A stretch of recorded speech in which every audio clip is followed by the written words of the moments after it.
बड़ी मेहरबानी साईं।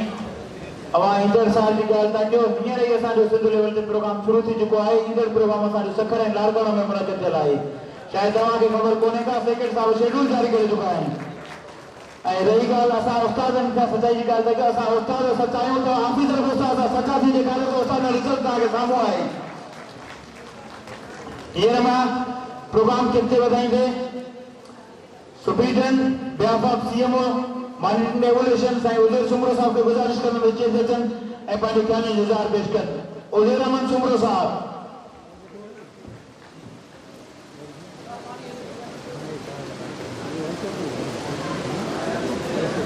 बिस्मिल्लाहिर्रहमानिर्रहीम।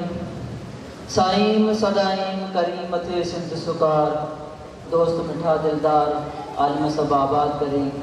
सब खां पहिरियां मां मुबारक पेश कयां थो इन इवेंट के ऑर्गेनाइज करण वारनि खे, उन खां बाद में उन टीचर्स के जिन ॿारनि खे तैयारी कराई, प्रिपरेशन कराई, ऐं बाद में जेके हिन क्विज़ कॉम्पिटिशन जा विनर थिया आहिनि ऐं रनर थिया आहिनि, सभई मुबारक जे लाइक़ आहिनि।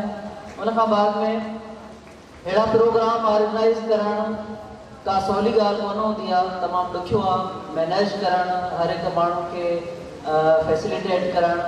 त इन जो सॼो जेको क्रेडिट वञे थो उहो मेरान टीचर्स एसोसिएशन खे वञे थो।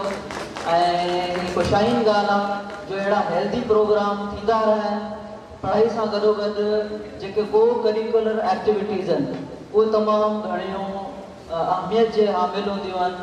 त मां सम्झां थो पियो त काफ़ी हद ताईं इहे जेके बि प्रोग्राम्स आहिनि उहे मेरान टीचर्स एसोसिएशन, पहिरियों STCC, सॼो क्रेडिट त हिकिड़े माण्हू ॾेई वञे थो, उहा तव्हां सभिनी खे ख़बर आहे। उहो आहे इमरान ख़ान जुनेजो साहब, जेको हर प्लेटफॉर्म तां इहे कोशिशूं कंदो रहे थो।